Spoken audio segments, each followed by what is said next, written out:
एक ऐसे विषय के बारे में बात करना चाहता हूँ जिससे पिछले कुछ दिनों में हम सबकी ज़िंदगी पे बहुत फ़र्क पड़ा और ये है प्रधानमंत्री मोदी का डीमोनेटाइजेशन प्लान जो कि उन्होंने 8 नवंबर को अनाउंस किया।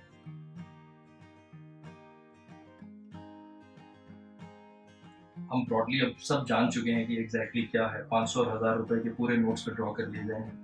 तकरीबन तकरीबन 14.5 लाख करोड़ की लिक्विडिटी थी जो कि ओवरनाइट ज़ीरो हो गई। ये इतना बड़ा सम है, इतना बड़ा अमाउंट है ये, और इसकी देश की इकोनॉमी पे, देश के लोगों पे बहुत तरीकों से असर पड़ेगा। अब ये एग्जैक्टली डिमोनेटाइजेशन है क्या और इसका आरबीआई और सरकार पे सबसे पहले क्या फर्क पड़ेगा? सो इसमें कुछ बेसिक नंबर्स हैं, कुछ कैलकुलेशन हैं जो मैं आपको समझाना चाहता हूँ।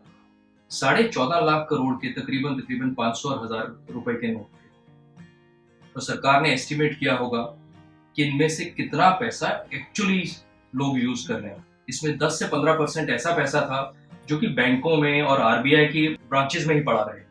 तो मोटा मोटा तकरीबन 1.5 से 2 लाख करोड़ तो सरकारी सिस्टम में ही था जो कि लोगों के पास नहीं था। हमारे पास अभी बचे 12 लाख करोड़। इन 12 लाख करोड़ में से सरकार ने कुछ एस्टिमेट बनाए हैं। 20%, 30% ये वो पैसा होगा जो कि ब्लैक मनी होगा, जो कि स्टैश्ड अवे होगा। ये पैसा बेड बॉक्सेस में होगा, पर ये वो पैसा नहीं है जो कि सिस्टम में सर्कुलेट कर रहा है। तो अगर हम ये 3 लाख करोड़ या 4 लाख करोड़ इसको माइनस कर देते हैं तो मोटा मोटा हमारे पास 8 लाख करोड़ का रेजिडुअल पैसा बचता है जो कि पूरे की पूरी इकोनॉमी में घूम रहा है। अब जब इतना बड़ा अमाउंट सरकार विड्रॉ करेगी तो उसके इम्प्लीकेशंस क्या हैं? तो सबसे पहला इम्प्लीकेशन तो आरबीआई की बैलेंस शीट पे ही। अब जब आप कोई भी नोट उठा के देखें, उसके ऊपर लिखा होता है कि मैं धारक को 500 रुपया या 1000 रुपया पे करने का वादा करता हूं। इसका मतलब है कि आरबीआई उस करेंसी नोट के लिए रिस्पॉन्सिबल है। तो वो 500 रुपए की लायबिलिटी आरबीआई की बैलेंस शीट पे आ जाती।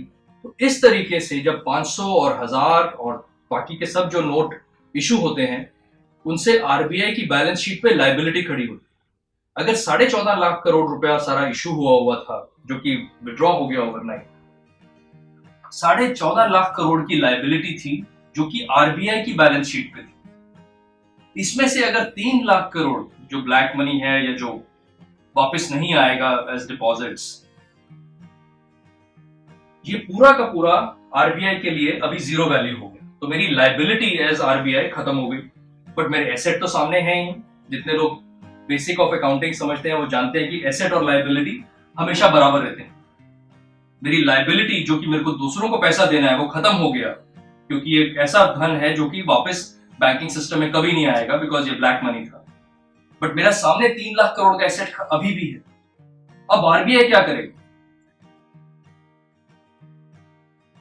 आरबीआई ये 3 लाख करोड़ अपने पास रख सकता है फ्रेश प्रिंट करके।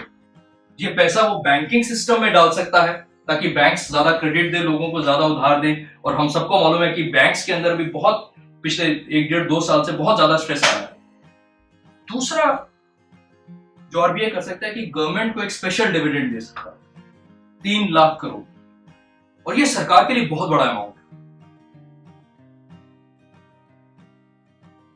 एक पर्सपेक्टिव देने के हिसाब से अगर मैं आपको बताऊं तो इस साल टोटल भारत सरकार की आमदनी तकरीबन 14 लाख करोड़ के आसपास थी, जबकि खर्चा 19 लाख करोड़ का था। तो 5 लाख करोड़ का भारत सरकार का डेफिसिट था जो कि सरकार जाके बॉन्ड मार्केट से बोरो कर रही है। अभी 3 लाख या 4 लाख या 2 लाख करोड़ जो भी एक ब्लैक मनी का कंपोनेंट है जो वापस नहीं आता है, अगर गवर्नमेंट को ये 3 लाख करोड़ रुपए आरबीआई से मिल जाता है तो गवर्नमेंट का डेफिसिट बहुत ज्यादा कम हो सकता है, गवर्नमेंट की बोरोइंग नीड्स बहुत ज्यादा कम हो सकती है। सरकार अगर डेफिसिट कम नहीं करती, सरकार के पास और बहुत ऑप्शंस हैं।